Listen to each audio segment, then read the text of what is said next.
করেছেন আজকে আমাদের সম্মানিত মহাসচিব সহ আমাদের স্থায়ী কমিটির যারা সদস্য আছেন তাদের মেজরিটি একটা সংবাদ সম্মেলন করেছেন এবং সেখানেই আমরা আমাদের অবস্থান স্পষ্ট করেছি। আমরা খুবই অবাক হয়ে লক্ষ্য করলাম 270 কার্য দিবস আলোচনার পরে যেই বিষয়গুলোতে দলগুলোর ডিসেন্টিং পয়েন্ট আছে, যা ধরেন যে বিষয়গুলোতে বিএনপি ভিন্ন মত জানিয়েছে বা যে বিষয়গুলোতে জামাত ভিন্ন মত জানিয়েছে, সেই বিষয়গুলো স্পষ্ট না করেই একটা আদেশ জারি করার কথা বলা হচ্ছে এবং যে ভোটটা যাবে মানে যেই ভোটে যে প্রশ্নটা থাকবে সেখানে ডিসেন্টিং ব্যাপারটাকেই একেবারে উড়িয়ে দিয়ে একটা মানে তারা সনদটাকে তারা ডিক্লেয়ার করছে। তো এটা আমরা মনে করি জাতির সঙ্গে একদম স্ট্রেইট অ্যাওয়ে প্রতারণা। এই প্রতারণাটাকে আমরা না বলছি। একই সঙ্গে এই যে গণভোটের কথা আসছে, বিএনপি শুরু থেকেই বলছে যে আমাদের যেদিন নির্বাচন হবে, জাতীয় নির্বাচন হবে, সেই সঙ্গে আমরা গণভোটের আয়োজন করব, একই দিনে আমরা গণভোটটাও করব। আমরা লক্ষ্য করলাম সেই ব্যাপারে ন্যূনতম কোনো কর্ণপাত না করে গণভোটের কথা বলা হচ্ছে এবং এই গণভোটে মানুষের সামনে যে প্রশ্নটা থাকবে যে এই জুলাই সনদ বা এই সংস্কার কার্যক্রমের সঙ্গে তার সব মানে মানে সে পজিটিভ কিনা, সেই ব্যাপারে তার মতামত পজিটিভ কিনা। কিন্তু তার আগে আপনি চিন্তা করেন এই যে গণভোটের মধ্যে এক একটা দল এক এক বিষয়ে ডিসেন্ট করলো, এক এক ভিন্ন মত জানালো, সেটা কিন্তু প্রতিফলিত হতো যদি হয় তখন দেখা যাবে যে যেই ব্যাপারগুলোতে ধরি যদি এনসিপি ক্ষমতায় যায়, মানে for the sake of argument আমি ধরছি, তারা যেই ব্যাপারগুলোতে ভিন্ন মত জানিয়েছে সেই ব্যাপারগুলো কিন্তু তারা মানে যদি ক্ষমতায় যায়, যদি জয়যুক্ত হয়, সেগুলোকে ওভারকাম করে ঐক্যমত কমিশনের মূল যে বিষয়গুলো ছিল সেগুলোতে তাদেরকে একমত হয়ে কাজটা করতে হবে। তো এতদিনের আলোচনা 270 দিন মানে 9 মাস অলমোস্ট, এই 9 মাসের আলোচনা তাহলে তো পুরোপুরি বিফলে গেল। তো আমরা সেই প্রতারণাটাকে না বলছি। আবার একই সঙ্গে আমরা দেখছি যে বলা হচ্ছে 9 মাসের জন্য বা 270 দিনের জন্য একটা সংবিধান সংস্কার পরিষদ হবে, অর্থাৎ যেই পার্লামেন্টটা গঠিত হবে সেটা সংবিধান সংস্কার পরিষদ হিসাবে কাজ করবে। আমাদের বক্তব্য হচ্ছে এই যে সংবিধান সংস্কার পরিষদের কথা বলা হচ্ছে, আমাদের জাতীয় নির্বাচন তো সংবিধান সংস্কার পরিষদ গঠনের জন্য হচ্ছে না, এটা হচ্ছে একটা জাতীয় সংসদ গঠনের জন্য এবং সংসদে যারা সংসদ নির্বাচিত হবে তারা তাদের মেজরিটি এক্সারসাইজ করে, ভোটিং পাওয়ার এক্সারসাইজ করে যেই জায়গাগুলোতে সংবিধানের অ্যামেন্ডমেন্ট হওয়ার ব্যাপারে ঐক্যমত প্রতিষ্ঠিত হয়েছে সেই জায়গাগুলোতে অ্যামেন্ড করবেন। আবার আপনি লক্ষ্য করুন 270 দিনের মধ্যে যদি সংস্কার নেক্সট পার্লামেন্ট কমপ্লিট করতে না পারে তাহলে এই সংস্কার অটো কমপ্লিটেড হয়ে গেছে বলে গণ্য হইবে। এটা আমাদের দল থেকে বলা হয়েছে, এটা আমাদেরকে সেই ইয়াহিয়া খানের আপনার ওই এফএলওর কথা মনে করিয়ে দিচ্ছে, কিংবা আপনার আইয়ুব খানের ওই ডেমোক্রেসি মানে মৌলিক ডেমোক্রেসির কথা মনে করিয়ে দিচ্ছে। আমরা তো আসলে এভাবে হওয়ার কথা নয়। কাউকে কাউকে আবার এই সরকারের শুরুতে যে অটো পাস হয়েছিল সেই কথা মনে করিয়ে দিচ্ছে। রুমিন ফারহানা, আমি আসবো আপনার কাছে। আমি অ্যাডভোকেট শিশির মনিরকে যেই প্রশ্নটি করেছিলাম যে ধরেন গণভোট হলো, ফেব্রুয়ারির আগেই হলো, আপনারা যেমন করে চাচ্ছেন, সেই গণভোটে না জয়যুক্ত হলো, তখন আপনারা কি করবেন? সেই গণভোটে যদি না অ্যাডভোকেট শিশির মনির, অ্যাডভোকেট শিশির মনির, সরি অ্যাডভোকেট শিশির মনিরকে প্রশ্ন করেছি। অ্যাডভোকেট শিশির মনির, ধরেন গণভোট হলো এবং ফেব্রুয়ারির আগেই হলো, আপনারা যেমনটা করে চাচ্ছেন নভেম্বরেই হলো, এবং সেইখানে গণভোটে যদি না জয়যুক্ত হয়, কি করবেন তখন আপনারা? জনগণ যা চাইবে তাই হবে। আমরা কি করব? আমরা তো জনগণের কাছে সবগুলোকে পাঠানো হচ্ছে এবং জনগণ যদি হা বলে জনগণ হা হবে, জনগণ যদি না বলে এর অর্থ হলো যে প্রস্তাবটা পাঠানো হচ্ছে, যে তফসিলে যে বিষয়গুলো ইমপ্লিমেন্ট করার জন্য পাঠানো হচ্ছে, জনগণ যদি না বলে তাহলে ওইগুলো ইমপ্লিমেন্টেড হবে না। জি, জনগণের ভোটের রায়েই আপনারা, তারা যা বলবে সেটাই মাথা নত করে নেবেন। কিন্তু ওই সংসদ। জি, অ্যাডভোকেট শিশির মনির, আজ সকালে বিএনপি মহাসচিব মির্জা ফখরুল ইসলাম আলমগীর বলেছেন যে নির্বাচনের দিন ছাড়া গণভোটের সিদ্ধান্ত কোনো দিনও মেনে নেবে না বিএনপি হার্ড লাইনে। আপনারা এখন কি করবেন, বিএনপি যেহেতু হার্ড লাইনে?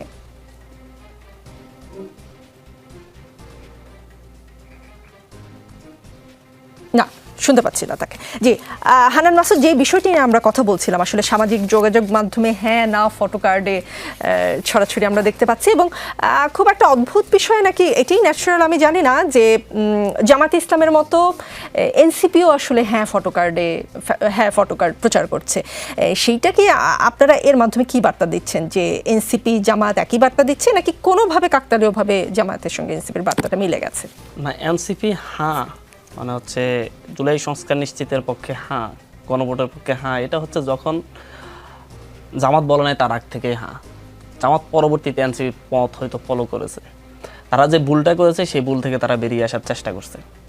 দেখেন, বিএনপি গতকাল থেকে যেই না ফটো কার্ড ব্যবহার শুরু করেছে, এই না ফটো কার্ড ব্যবহারের মধ্য দিয়ে এতদিনের বাংলাদেশের মানুষের যে আকাঙ্ক্ষা, যে পরিবর্তনের আকাঙ্ক্ষা, যে সংস্কারের আকাঙ্ক্ষা, সেই আকাঙ্ক্ষাকে না বলেছে বিএনপি। এটার মধ্য দিয়ে বিএনপি জনবিচ্ছিন্ন হয়ে যাবে, কারণ মানুষের পালস যদি বুঝতে না পারে তাহলে এই ধরনের হওয়ারই কথা। বিএনপি তাদের নিজেদের দলীয় জুলাই সনদ চেয়েছে, তারা যেটা হ্যাঁ বলেছে সেটা হ্যাঁ, যেটা না বলেছে সেটা না, এই ধরনের একটা দলীয় সনদ চেয়েছে, যাতে করে তাদের কথাটাই, তারা যেটা বলেছে শুধুমাত্র বিএনপি যেটা বলেছে সেটাই যেন থাকে, তারা যেন তাদের মতো করে সংস্কার করতে পারে। এর বাইরে যেন হচ্ছে দেশের মানুষ, অন্যান্য রাজনৈতিক দল সহ সাধারণ যে মানুষগুলো আছে তাদেররা কি চাই সেটার প্রতি বিএনপির কোনো কর্ণপাত নেই, শ্রদ্ধাবোধ নেই। দেখেন, এই যে আজকে এসে বিএনপি যে নোট অফ ডিসেন্টগুলোর কথা বলতেছে, 270 দিন ধরে ঐক্যমত্য কমিশন বিভিন্ন প্রপোজাল উপর আলোচনা করেছে, সাংবিধানিক সংস্কারের জন্য আলোচনা করেছে। এই সাংবিধানিক সংস্কারের জন্য আলোচনাটা মূলত হচ্ছে একটা গণপরিষদের মতোই আলোচনা হয়েছে। গণপরিষদের যেভাবে বিভিন্ন সংবিধান পুনর্লেখন নিয়ে কিংবা হচ্ছে সাংবিধানিক সংস্কার নিয়ে যে দীর্ঘ আলোচনা হয়, সেই ধরনের আলোচনাটাই কিন্তু 270 দিন ধরে হয়েছে। আমরা চেয়েছিলাম যে গণপরিষদের মাধ্যমে এই সংস্কারগুলো নিশ্চিত করা হয়, ভোটের মাধ্যমে যে গণপরিষদ গঠিত হবে সেই গণপরিষদে এই আলোচনাগুলো হোক, কিন্তু বিএনপি সেটা মানে নাই বলে ঐক্যমত্য কমিশনের মাধ্যমেই এই আলোচনাগুলো হয়েছে। সেই আলোচনার ক্ষেত্রে ঐক্যমত্য কমিশন অনেকগুলো সিদ্ধান্ত পুনর্বিবেচনা করেছে, পরিবর্তন করেছে, পরিমার্জন করেছে। সর্বশেষ যেই সিদ্ধান্তগুলো, যে প্রপোজালগুলা অধিকাংশ রাজনৈতিক দল একমত হয়েছে, অধিকাংশ মেনে নিয়েছে, সেগুলো তারা সন্নিবেশিত করেছে তাদের প্রপোজালের মধ্যে। সেই জায়গায় তারা উল্লেখ করে দিয়েছে যে হচ্ছে এই বিষয়গুলোতে এই রাজনৈতিক দলটি নোট অফ ডিসেন্ট দিয়ে রেখেছে, এই বিষয়গুলোতে জামাত নোট অফ ডিসেন্ট দিয়ে রেখেছে, বিএনপি নোট অফ ডিসেন্ট দিয়ে রেখেছে। এগুলো বিএনপি জামাতের তাদের সিদ্ধান্ত, কিন্তু ঐক্যমত্য কমিশন তো সকলের, জামাত, বিএনপি, এনসিপি সহ এই দেশের সকল মানুষের প্রতিনিধিত্ব করে এটা সভাপতিত্ব করছে। তারা যে প্রপোজালটা দেশের মানুষের কাছে উপস্থাপন করবে সেটাই তো গণভোটে যাবে। বিএনপির তৈরি প্রপোজাল তো গণভোটে যাবে না, জামাতের তৈরি প্রপোজাল তো গণভোটে যাবে না।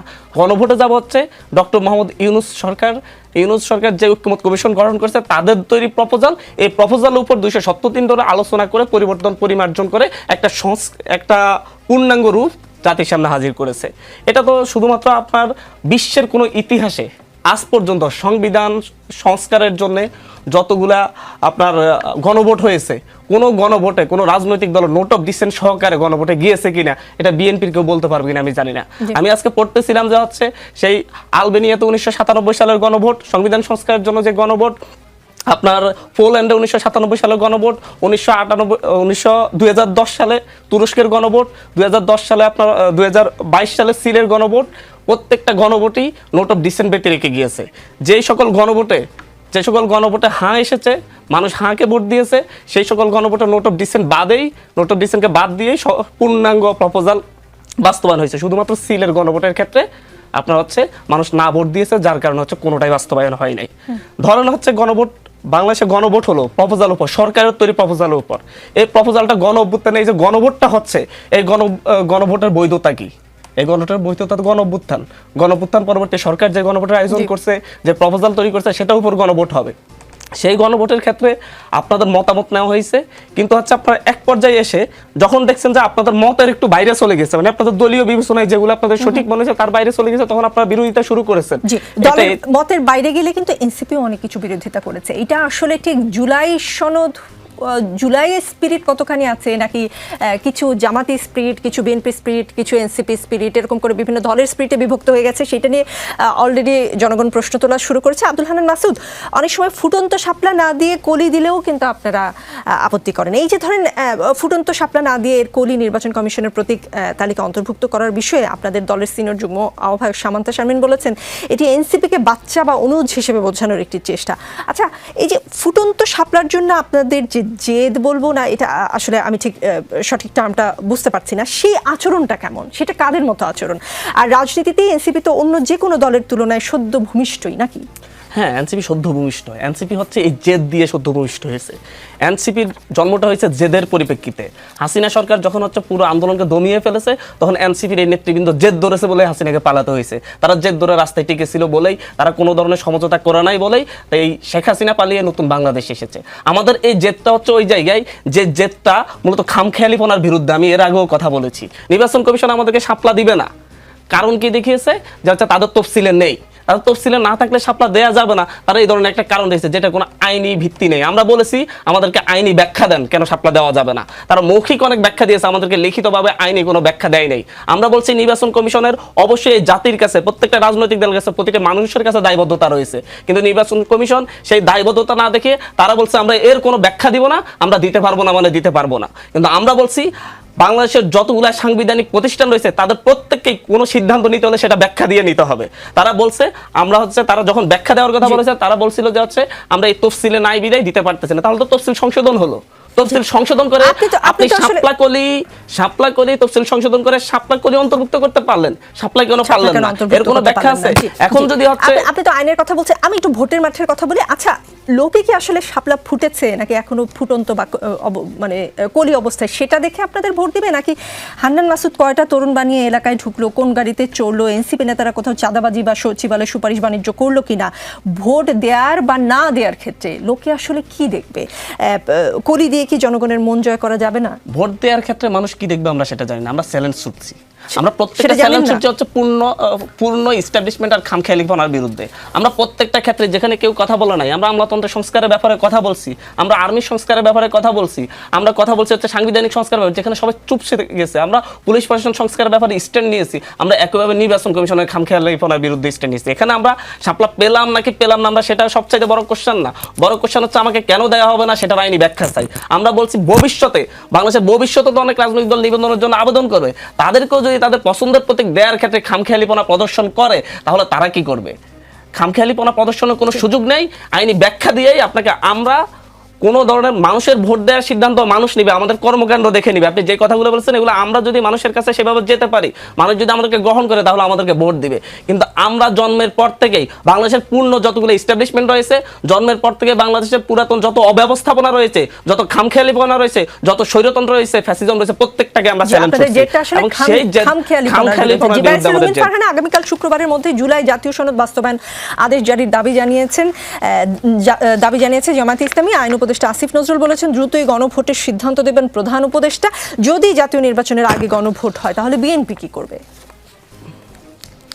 জাতীয় নির্বাচনের আগে যদি গণভোট হয়, সরকার যদি সেই সিদ্ধান্ত নেয়, তাহলে সময়ের সঙ্গে যেটা করবার দরকার, বিএনপি নিশ্চয়ই দলীয় আলাপ আলোচনার পরে সেই সিদ্ধান্ত নেবে।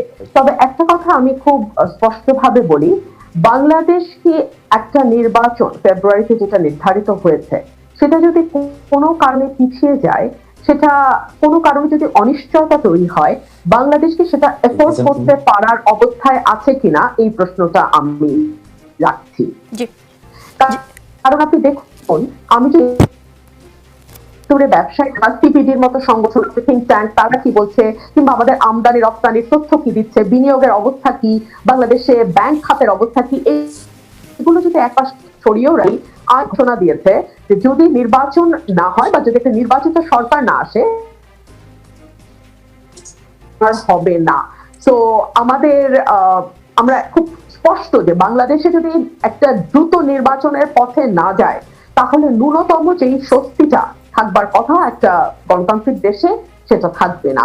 আপনি যদি আইন শৃঙ্খলা পরিস্থিতির দিকে তাকান, আপনি যদি অর্থনীতির অবস্থার দিকে তাকান, আপনি যদি সামাজিক অস্থিরতার দিকে তাকান, এবং রাজনৈতিক অস্থিরতা তো আছেই সেই সঙ্গে, এই সকল কিছু বিবেচনায় নিয়ে আমার মনে হয় রাজনৈতিক দলগুলো প্রত্যেকেই যার যার নিজস্ব দলীয় স্বার্থের ঊর্ধ্বে উঠে দেশের স্বার্থের ব্যাপারে চিন্তা করা উচিত। আচ্ছা নিকোল, হোয়াট ইফ গণভোটে যে প্রশ্নটি আপনি অ্যাডভোকেট শিশির মনিরকে করছিলেন, যে হোয়াট ইফ না ভোট জয়যুক্ত হলো, অথবা ধরুন আপনি নির্বাচনের আগে গণভোটের আয়োজন করলেন, যেটা যে প্রশ্নটা আপনি আমাকে করছিলেন, এবং সেখানে ভোটার টার্ন আউট হলো 10% অর বিলো 10%, তখন আপনি কি করবেন বা তখন আপনি সেইটাকে কিভাবে দেখবেন? বিকজ বাংলাদেশের ইতিহাসে গণভোট মাত্র 3 বার হয়েছে।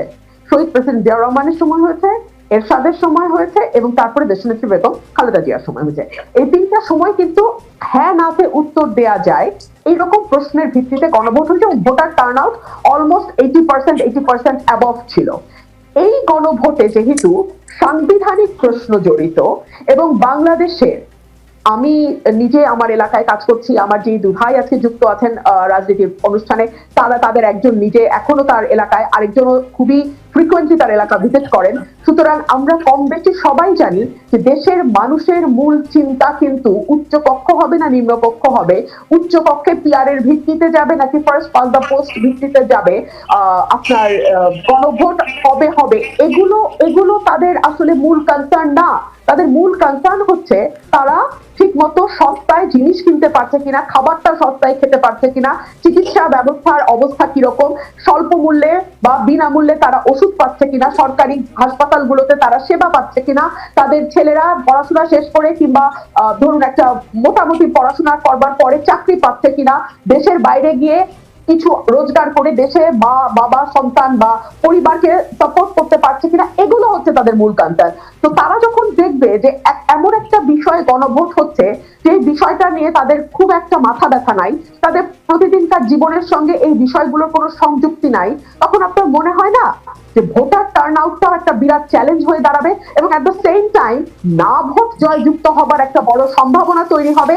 এবং আপনি অলরেডি আপনার প্রশ্নের মাধ্যমে বলেছেন যে বিএনপি সহ অনেকগুলো দল কিন্তু না এর ক্যাম্পেইন করছে, বিএনপির অনেকগুলো দল বলছে বিএনপির সঙ্গে যারা যুগপৎ আন্দোলনে ছিল তারা করবে, সেই সঙ্গে যদি আওয়ামী লীগ যুক্ত হয় ভেরি লজিক্যালি তারা মনে করবে যে সংস্কার আসলে হওয়া উচিত না। তো আওয়ামী লীগ যদি না ভোটের ক্যাম্পেইন করে সাথে বিএনপির না ভোটের ক্যাম্পেইন যুক্ত হয়, আপনি চিন্তা করেন তো না ভোট জয়যুক্ত হওয়ার সম্ভাবনা কতদূর বেড়ে যায়।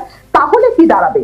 এই যে 270 দিনের আলোচনা, মাথা ঘামানো, সংবিধান নিয়ে এক এক দলের নেতাদের একেবারে রাতের ঘুম হারাম হয়ে যাওয়া, এবং অনেক কষ্টে টেনে টুনে একটা মোটা দাগে নোট অফ ডিসেন্ট সহ ঐক্যমতে আসা, পুরাটাই কি পানিতে চলে যাবে না? তো এই সম্ভাবনাগুলো তো আমাদের মাথায় রাখতে হবে। সে কারণে বিএনপি বলছে যে গণভোটটা নির্বাচনের সাথে হোক, তাহলে অন্তত মানুষ কিছুটা হলেও সেই দিকে ফোকাস করবে। জি, অ্যাডভোকেট শিশির মনির, আগামীকাল শুক্রবারের মধ্যে জুলাই জাতীয় সনদ বাস্তবায়ন আদেশ জারির দাবি জানিয়েছে জামায়াতে ইসলাম। নায়েবে আমির সৈয়দ আব্দুল্লাহ মোহাম্মদ তাহের বলেছেন, জামায়াত রাষ্ট্র সংস্কারে দেওয়া ঐকমত্য কমিশনের প্রস্তাবগুলোর পূর্ণ বাস্তবায়ন চায়, সেজন্য আগামীকালের মধ্যে জুলাই সনদ বাস্তবায়ন আদেশ জারি করতে হবে। সরকার চাইলে আজ রাতের মধ্যেও সেটি করতে পারে। জুলাই সনদ বাস্তবায়ন আদেশ জারির পর গণভোটের আয়োজন করতে হবে। এবং তিনি যেটা বলছেন যে জামাত জাতীয় নির্বাচনের আগে গণভোট আয়োজন করার দাবি জানিয়েছে। এমনিতে একই দিনে নির্বাচন ও গণভোট হলে রাজনৈতিক দলের নেতারা নিজ নিজ দলের প্রার্থীকে জেতাতে ব্যস্ত থাকবেন, এর ফলে গণভোটের গুরুত্ব হারাবে বলে মনে করে জামায়াত।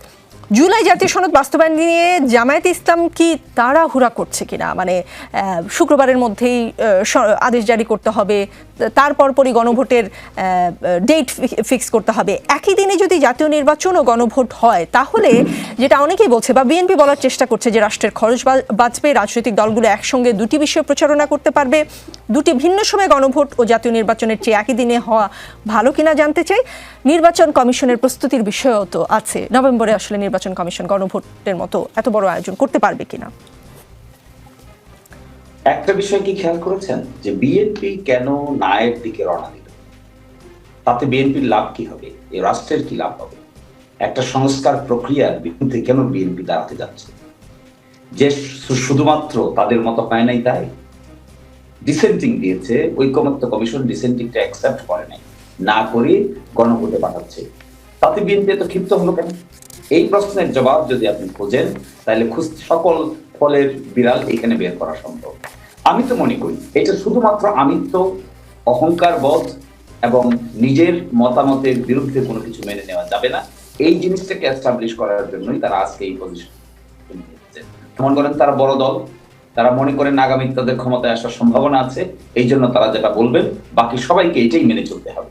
এই যে একটা আমিত্ব, অহংকার বোধ, আমি এই জায়গায় বিএনপি সংস্কারের বিরুদ্ধে অবস্থান নিয়েছে এবং এই অবস্থান থেকে তাদেরকে সরে আসা উচিত আমি মনে করি। কেন জানেন? এই যে এক অহংকার বোধ, এই অহংকার বোধ থেকে যদি সরে আসা না যায় তাহলে কোনো সংস্কারকে তারা মেনে নিতে পারবেন না। আপনি জানেন তারা সংস্কারের মূল কোন জায়গায় ডিসেন্টিং দিয়েছে? ডিসেন্টিং দিয়েছে উচ্চকক্ষ পিআর এর ভিত্তিতে গঠিত হবে কি হবে না এই মর্মে তারা ডিসেন্টিং দিয়েছে। উচ্চকক্ষ তারা চান, নিম্নকক্ষ তারা চান, কিন্তু সকল রাজনৈতিক দল চান উচ্চকক্ষ পিআর এর ভিত্তিতে হোক, কিন্তু বিএনপি সেটা চান না। এবং একই ব্যক্তি দলের প্রধান এবং সরকার প্রধান হতে পারবেন না, এটাও তারা চান না। এনসিসি, ন্যাশনাল কনস্টিটিউশনাল কাউন্সিল, এটাও তারা চান না। একই সাথে তত্ত্বাবধায়ক সরকারের চতুর্থ যে অপশন আছে এটাও তারা চান না। তাহলে তারা মেজর বিষয়গুলোতে এই যে একটা ডিসেন্টিং রেখেছেন, তাহলে সংস্কার প্রক্রিয়ার, সাংবিধানিক সংস্কার প্রক্রিয়ার মূল উদ্দেশ্য কি? মূল উদ্দেশ্য কি পুলিশ খেলা, নাকি গঠনতন্ত্রের ভিতরে একটা পাওয়ার পলিটিক্স এর মধ্যে ব্যালেন্স আনা? পাওয়ার পলিটিক্স এর মধ্যে যদি ব্যালেন্স না আনা যায় তাহলে সংস্কার হবে কি? আগামীর পার্লামেন্ট কিভাবে গঠিত হবে, সেখানে কারা ইলেক্টেড হবে, কিভাবে সরকার গঠিত হবে, প্রেসিডেন্ট প্রাইম মিনিস্টারের সম্পর্ক কি হবে, এগুলো আমরা অতীতে নির্ণয় করতে পারি না দেখেই তো আমাদের দেশে একনায়কতন্ত্রী ব্যবস্থা ডেভেলপ করেছিল। আলোচনা করে আমরা পাওয়ারটাকে ডিস্ট্রিবিউট করার চেষ্টা করেছি। যেখানে গিয়ে পাওয়ার ডিস্ট্রিবিউশনের প্রশ্ন এসেছে সেখানে বিএনপি বেঁকে বসেছে। কারণ তারা কি চান? তাহলে পাওয়ার কনসেন্ট্রেশন চান, পাওয়ারকে এক জায়গায় চান, পাওয়ারকে এক ব্যক্তির হাতে চান। আমরা তো জনগণের হাতে পাওয়ার চাই, আমরা বিভিন্ন ইনস্টিটিউশনের হাতে পাওয়ার চাই, আমরা সাংবিধানিক প্রতিষ্ঠানগুলোকে শক্তিশালী করতে চাই, আমরা ব্যক্তির চাইতেও সিস্টেমকে বেশি গুরুত্ব দিতে চাই। এই পলিসির ভিত্তিতে আমাদের দেওয়া নোট অফ ডিসেন্টকেও ঐকমত্য কমিশন ডিসরিগার্ড করে গতকালকে তালিকা প্রকাশ করেছে। কোথায়? আমরা তো মেনে নিয়েছি। আমরা তো এই ঐকমত্য কমিশনে দেওয়া ডিসেন্টিং কেন বাদ দেওয়া হলো এই মর্মে তো আমরা ঐকমত্য কমিশনকে প্রতারক বলি। আমরা ঐকমত্য কমিশনকে বলিনি যে তারা মতানৈক্য তৈরি করছে, মতৈক্যের বিরুদ্ধে মতানৈক্য তৈরি করছে। ঐকমত্য কমিশনের যদি এই ক্ষমতা না থাকে যে কার ডিসেন্টিং সে অ্যাভয়েড করবে আর কে ডিসেন্টিং সে অ্যাকসেপ্ট করবে, তাহলে ঐকমত্য কমিশনের কি ক্ষমতা নাই? অ্যাডভোকেট শিশির মনির, পাল্টা একটা প্রশ্ন করি আপনাকে। বিএনপি বড় দল, বড় স্টেক হোল্ডার, সেই জন্য যদি বিএনপি তাদের আসলে জেদ ধরে রাখবার জন্য আপনি মনে করেন যে নাটাকে প্রাধান্য দিচ্ছে, জামায়াতে ইসলামীও যে কম শক্তিশালী নয় সেইটা বোঝানোর জন্যই কি আসলে একই দিনে করতে চাচ্ছে না গণভোট, কিছুটা আগে করতে চাচ্ছে এইরকম একটা কিছু? কারণ আমি বললাম আপনাকে যে খরচ বাড়বে, ইলেকশন কমিশন প্রিপেয়ার কিনা সেই বিষয়গুলো মাথায় রাখছেন কিনা? জামায়াতেরও কি কিছু প্রমাণ করবার বিষয় আছে যে আমরা আসলে পিআর নিয়ে বেশি সুবিধা করতে পারিনি, এখন আমরা গণভোট নিয়ে একটা বিএনপিকে দেখিয়ে দিব আমরাও একটা কিছু? মোটেও না। বিএনপি বলুক, দেখে বিএনপি মেনে নেই উচ্চকক্ষ পিআর, বিএনপি তো মেনে নিচ্ছে না। আমরা কি বলেছি? আমরা বলেছি খরচ, আপনি তো বলছেন আপনি একদিনেই করেন আর আগের দিনেই করেন, আপনার কি গণভোটের জন্য কি সেপারেট ব্যালট বাক্স দিতে হবে না? অবশ্যই সেপারেট ব্যালট বাক্স দিতে হবে। ব্যালট কি সেপারেটলি প্রিন্ট করতে হবে না? অবশ্যই ব্যালট সেপারেটলি প্রিন্ট করতে হবে। আর তাহলে আপনি ব্যালটও সেপারেটলি প্রিন্ট করবেন, বাক্সও সেপারেটলি করবেন, তাহলে খরচ কি? একদিনে করলেও তো বাক্স লাগবে, একদিনে করলেও তো আপনাকে ব্যালট লাগবে, আগের দিনে করলেও তো ব্যালট লাগবে, 5 দিন আগে করলেও তো ব্যালট লাগবে, বাক্স লাগবে। সুতরাং খরচের প্রশ্ন কোথায় আসছে? খরচের প্রশ্ন আসতেছে শুধু পরিবহন। আর গণ অভ্যুত্থানের পরে একটা বাংলাদেশের সাংবিধানিক সিস্টেম একটা নতুন ডাইমেনশন নিতে যাচ্ছে। আপনি এখানে কয় লক্ষ টাকা খরচ হবে, কয় কোটি টাকা খরচ হবে, এটাকে বড় আর্গুমেন্ট করবেন, নাকি বিষয়টা কি করে সুন্দর করে অ্যাকসেপ্টেবল মেকানিজমে করা যাবে এটা আর্গুমেন্ট করবেন? আর ব্যালট বাক্স আলাদা করে ছাপাইতে হবে তো উভয় ক্ষেত্রে, আলাদা করে তো ব্যালটও ছাপাইতে হবে। তাহলে খরচের বিষয়টা কি? অতীতে 3টা গণভোট হয়েছে। আমার বন্ধু যিনি আর্গুমেন্ট করছেন রুমিন ফারহানা আপা, তার দল গণভোট করেছিল। তিনি জানেন না কোন বিষয়ে গণভোট হয়েছিল তখন? তিনি জানেন না? মাত্র যেদিন ঘোষণা দিয়েছেন তার 21 দিনের মাথায় তারা গণভোট করেছিলেন, 27 দিনের মাথায় গণভোট হয়েছে আগে, 29 দিনের মাথায় গণভোট হয়েছে আগে। আর এখন সেটি করার জন্য ওনারা বলছেন তাড়াহুড়া হবে। আসল কথা কি জানেন? আমি থলের বিড়ালটা ভেঙে দিব আজকে এখানে। আমি বলছি আসল কথা হলো সংস্কারের যে এজেন্ডাগুলোর সঙ্গে তারা দ্বিমত পোষণ করেছিলেন, তারা চান না এটা জনগণ দ্বারা আগে অ্যাপ্রুভ হোক। তারা চান, তারা মনে করেন ইলেকশন হবে, ক্ষমতায় আসবে, এরপরে বাকি সবাইকে তারা তাদের পিছিয়ে ঘোরাবে। আচ্ছা, আমি ব্যারিস্টার রুমিন ফারহানাকে, জি আপনি থলে থেকে যে বিড়ালটা বের করলেন সেটাই আসল বিড়াল কিনা আমি ব্যারিস্টার রুমিন ফারহানাকে একটু জিজ্ঞেস করি। ব্যারিস্টার রুমিন ফারহানা, এনসিপি ও জামাত সহ অন্যান্য দলের নোট অফ ডিসেন্ট গুলোও কিন্তু রাখা হয়নি, আপনারা কি ইগোইস্টিক কোনো কারণে মানতে পারছেন না বিষয়টিকে এইরকম? যেমন জাতীয় ঐক্যমত্য কমিশনের সুপারিশে জুলাই সনদের পূর্ণ প্রতিফলন নেই বলে মন্তব্য করেছেন আপনাদের স্থায়ী কমিটির সদস্য সালাউদ্দিন আহমেদ এবং তিনি বলেছেন যে জাতীয় সংসদ ভবনের দক্ষিণ প্লাজায় যে সনদ স্বাক্ষরিত হয়েছে কমিশনের দেওয়া সনদ বাস্তবায়নের সুপারিশে তার হুবহু প্রতিফলন নেই। রেফারিকে তারা কখনো গোল দিতে দেখেননি, কিন্তু এখন মনে হচ্ছে ঐক্যমত্য কমিশন, সরকার এবং আরও 2-3টে রাজনৈতিক দল একই পক্ষ। আপনারা ফেব্রুয়ারিতে জাতীয় নির্বাচন চেয়েছেন, সরকার সেটা মেনে নিয়েছে। আপনাদের দাবি মানলে রেফারি ঠিক, আর কোনোভাবে না মানলে রেফারি নিজেই গোল দেয়, এরকম কিনা? নিকোল, আমরা যে সনদে স্বাক্ষর করেছি, পলিটিক্যাল পার্টিগুলো যেই সনদে স্বাক্ষর করেছে, সেটা ট্রু রিফ্লেকশন কেন থাকবে না মূল সনদে? 1, 2 হচ্ছে যখন সেখান থেকে ডেভিয়েট হয়ে যায়, যখন নোট অফ ডিসেন্ট গুলো সেখানে রিফ্লেক্টেড হয় না, তার মানে কি দাঁড়ালো? তার মানে দাঁড়ালো গত 270 দিনের যে আলোচনা, সেই আলোচনার আর কোনো অর্থ থাকে না। 3 হচ্ছে আমরা কি সকল দল নাকে খত দিয়ে এই এগ্রিমেন্টে এসেছিলাম যে নো ম্যাটার হোয়াট আমরা সবাই সব বিষয়ে সব পয়েন্টে একেবারে দাড়ি কমা সেমিকোলন সহ একমতে আসব, নাকি প্রধান উপদেষ্টা বলেছিল যতটুকু ঐক্যমত হয় ততটুকু বাস্তবায়ন করে আমরা ছেড়ে দিব? তার মানে যে মিনিমালিস্ট অ্যাপ্রোচ নিয়ে যাত্রা শুরু হয়েছিল, পরবর্তীতে আমরা কিন্তু সেই মিনিমালিস্ট অ্যাপ্রোচটা দেখতে পাচ্ছি না। আর আজকে আমার ভাই শিশির মনির যেটা বলছে যে থলের বেড়াল বের হয়েছে, বিএনপি আসলে কোনো সংস্কারই চায় না। আচ্ছা ঠিক আছে, আমি ওনাকে বলি, উনি তো লয়ার, উনি তো আর্গুমেন্ট দিয়ে কথা বলেন, উনি বা ওনার দল এই ক্যাম্পেইনটা শুরু করুক যে বিএনপি কোনো সংস্কার চায় না, বিএনপি আসলে কোনো সংস্কার হবে না। যদিও 19 দফা, ভিশন 2030 এবং 31 দফা সবই বিএনপির দেওয়া, তারপরেও আমি তর্কের খাতিরে বলে দিচ্ছি, ওনারা এই ক্যাম্পেইন যদি শুরু করে যে ঠিক আছে বিএনপি কোনো সংস্কার চায় না, লেট পিপল ডিসাইড। পিপলকে তো গণভোটে ডিসাইড করতে হবে, তাই না? গণভোটে যদি ভোট দিতে হয়, পিপলকে তো 84টা জানতে হবে, 48টা সাংবিধানিক পয়েন্ট কি কি আছে মানুষকে জানতে হবে। তো তখন মানুষ ঠিক করুক যে এই 48টা সাংবিধানিক পয়েন্ট এবং 84টা সংস্কারের যে প্রস্তাব, তার সঙ্গে বিএনপি একমত না, বিএনপি এগুলো বাস্তবায়ন করতে চায় না, বিএনপি চায় জোর যার মুল্লুক তার এমন ভাবে চালাতে, বিএনপি পাওয়ার ডিস্ট্রিবিউশন বিশ্বাস করে না।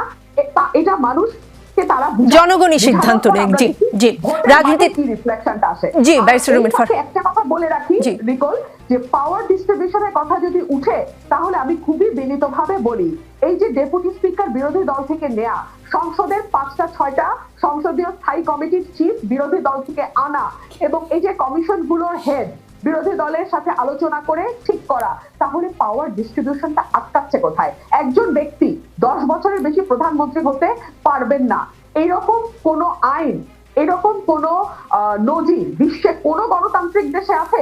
আমার জানা মতে বিশ্বের কোন দেশে এরকম কোন নিয়ম নাই যে 8-10 বছর বা 15 বছর। জি, ব্যারিস্টার রুমিন ফারহানা, আরো কথা শুনবো, একটু পরে ফিরছি। জি, একটু পরে ফিরছি।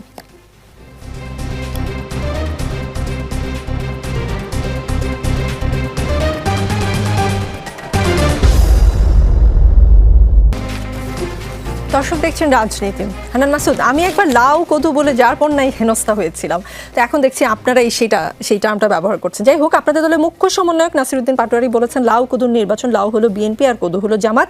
এখন লোকে প্রশ্ন করছে এনসিপি কার চিংড়ি হবে, লাউয়ের না কদুর? দেখেন, এনসিপি কারো চিংড়ি হবে না।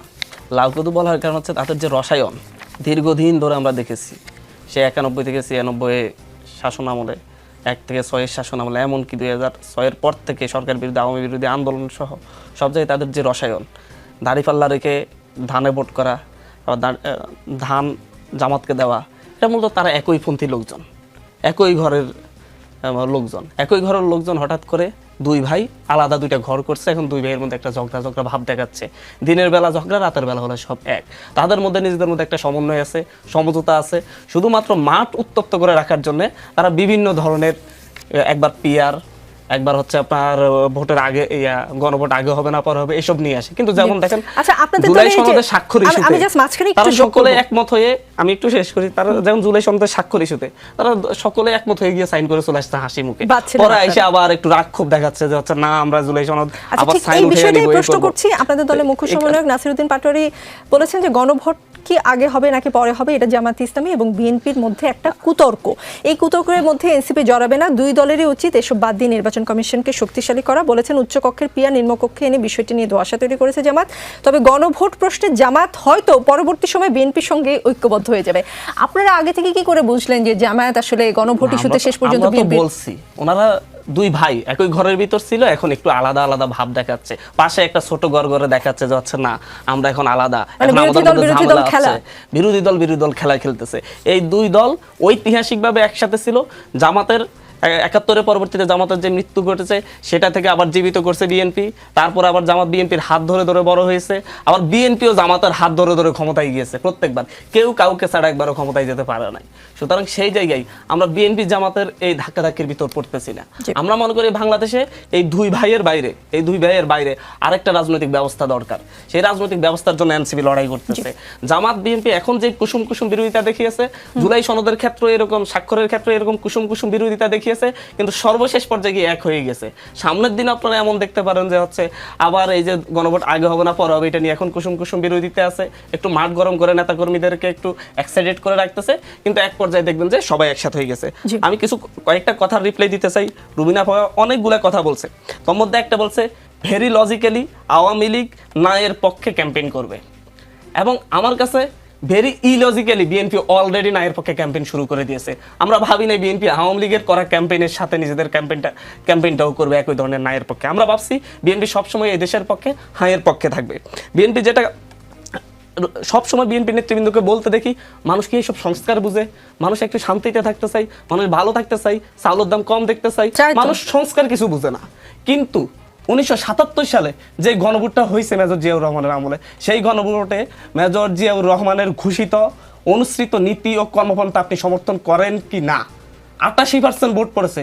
তখন বাংলাদেশের শিক্ষা সাক্ষরতার হার, মানে স্বাক্ষর দিতে পারবে, এই হারটাও ছিল 40%-এর নিচে।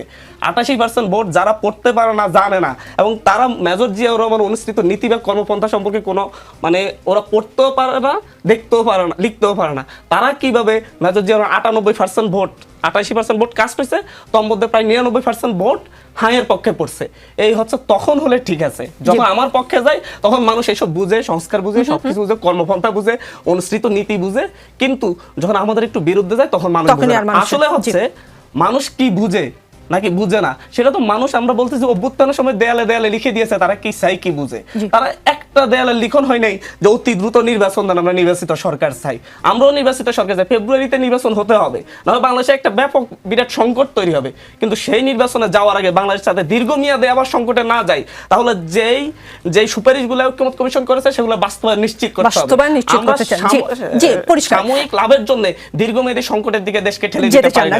সেই কাজটা শিশির মনির, আপনাদের আমি ডক্টর শফিকুর রহমান বলেছেন নারীর কর্মঘণ্টা কমিয়ে 5 ঘন্টা করবেন যেন তারা শিশু পরিচর্যার সময় দিতে পারেন।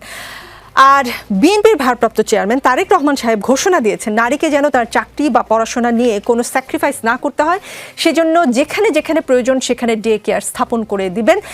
আজকে বড় একটি ফেসবুক স্ট্যাটাসে তিনি পরিষ্কার করেছেন সরকারি বিশ্ববিদ্যালয়, বেসরকারি অফিসে, সরকারি সকল অফিসে সহ বিভিন্ন জায়গায় পোশাক শ্রমিকদের জন্য ডে কেয়ারের ব্যবস্থা থাকবে। আপনাদের 5 ঘন্টার বিপরীতে আপনাদের এই 5 ঘন্টা নিয়ে অনেকেই প্রশ্ন তুলেছেন এটা জামায়াতের আবার নতুন কোনো ফন্দি কিনা নারীকে ঘরে আটকে রাখার জন্য। আপনাদের এই 5 ঘন্টার বিপরীতে বিএনপির প্রতিটা কর্মজীবী মা ও প্রতিটি ছাত্রী নিজের সাফল্যে স্বাধীনতা পায়, এই ধারণা কেমন মনে হচ্ছে? ট্রাম্পের উপর ওভার ট্রাম্প কিনা? একটি কথার জবাব আমি দিয়ে নিই, সেটি আমার মানে আইনজীবী বন্ধু রবিন ফারহানা বলেছেন যে কেন জুলাই সনদের রিফ্লেকশন হলো না, অর্থাৎ জুলাই আদেশ যে জারি করা হবে সেখানে জুলাই সনদের রিফ্লেকশন নাই। আমি জানি না এই তত্ত্বের উৎস কি, কে বলছে রিফ্লেকশন নেই? পুরোপুরি রিফ্লেক্টেড জুলাই সনদে যা ছিল এটাই আদেশে ইনক্লুড করা হয়েছে, শুধু ডিসেন্টিং পার্টটুকুর জায়গাটা ওমিট করা হয়েছে। এটা তো জামাত যেটা করেছে সেটা ওমিট করা হয়েছে, বিএনপি যেটা দিয়েছে সেটা ওমিট করা হয়েছে, অন্যান্য দল যারা ডিসেন্টিং দিয়েছে সেটাও ওমিট করা হয়েছে। তাহলে জুলাই সনদ এখানে রিফ্লেক্টেড হয়নি, এই যে একটা কথা বলা হচ্ছে এটা অনেকটা চিলে কান নেওয়ার মতো। সকলেই মনে করছে চিলে কান নিয়ে গেছে, চিলে কান নিয়ে গেছে, একবার হাত দিয়ে দেখে না যে চিলে আসলে কান নিয়েছে কিনা, কানটা জায়গায় আছে কিনা। জুলাই সনদের, আমি দায়িত্ব নিয়ে বলছি, জুলাই সনদের একটি অক্ষরও পরিবর্তন করা হয়, মানে আপনারা যেমন চেয়েছেন তেমনই হয়েছে। যা হয়েছে ডিসেন্টিং যে জায়গাটুকু ছিল, ওই ডিসেন্টিং জায়গাটুকুকে এখান থেকে শিডিউলের জায়গা থেকে সকল দলের ডিসেন্টিংকেই অমিট করা হয়েছে। জি। সুতরাং বিএনপি এখানে এক্সট্রা অ্যাংশাস হওয়ার কিছু নাই। ঐকমত্য কমিশন এবং সরকারের এখতিয়ার আছে কোন বিষয়টা তারা গণভোটে পাঠাবে আর কোন বিষয়টা গণভোটে পাঠাবে না। অ্যাডভোকেট শিশির মনি, আমার প্রশ্নের উত্তর জি, আরেকটা আপনার প্রশ্নের উত্তর। আপনি যেটা প্রশ্ন করেছেন 5 ঘন্টা, আই এম কোয়াইট শিওর যে জামাতের আমির এই বিষয়টাকে যত সংবেদনশীল ভাবে তুলে ধরতে চেয়েছেন, আর আমরা জামাত ইসলামকে যেভাবে ট্যাগ করছি, এটা আসলে একটা ভিন্ন পারপাসকে সামনে রেখে ট্যাগ করা হচ্ছে। জামাত ইসলামের আমির এই কথা বলেছেন যে কর্মঘণ্টা কমিয়ে দিবেন যেন বার্ডেন কম হয় এবং তারা সঠিকভাবে ম্যানেজ করতে পারেন। আপনি দেখেছেন হোম অফিস, দেখেছেন হোম অফিসের কনসেপ্ট, সারা দুনিয়াতে হোম অফিসের কনসেপ্ট খুব জনপ্রিয় কনসেপ্টে রূপান্তরিত হয়েছে। আরেকটা কনসেপ্ট আপনি দেখতে পাবেন, কোয়ালিটি টাইম কনসেপ্ট। একটা জায়গায় কিন্তু বেশ স্ক্যান্ডিনেভিয়ান দেশে গিয়ে দেখেন ছেলেদেরও কর্মঘণ্টা কমিয়ে দেওয়া হচ্ছে, সকলেরই কর্মঘণ্টা কমিয়ে দেওয়া হচ্ছে। কেন দেওয়া হচ্ছে কর্মঘণ্টা কমিয়ে জানেন? কোয়ালিটি ইফেক্টিভ টাইম দেওয়ার জন্য। যেমন 5 ঘন্টায় যদি কোয়ালিটি টাইম আপনি ব্যয় করেন তাহলে 10 ঘন্টার কাজ হবে। আর যদি আপনি শুধুমাত্র অফিস মেনটেন করার জন্য সকাল 9টায় যান আর বিকাল 5টায় আসেন, ডানাভাবে খুঁজে দেখেন তো ইফেক্টিভ টাইম কতটুকু খরচ। অ্যাডভোকেট শিশির মনি, আমার প্রশ্নের পরেরটুকু শুনেছেন? তারেক রহমান যা বলেছেন, এই বিষয়টাকে কাউন্টার জন্য কে কি প্রপোজাল নিয়ে আসছেন যে ইয়ে করে দেওয়া হবে, বেবি সিটিং এর ব্যবস্থা করে দেওয়া হবে, ওইটা করে দেওয়া হবে, ওইটা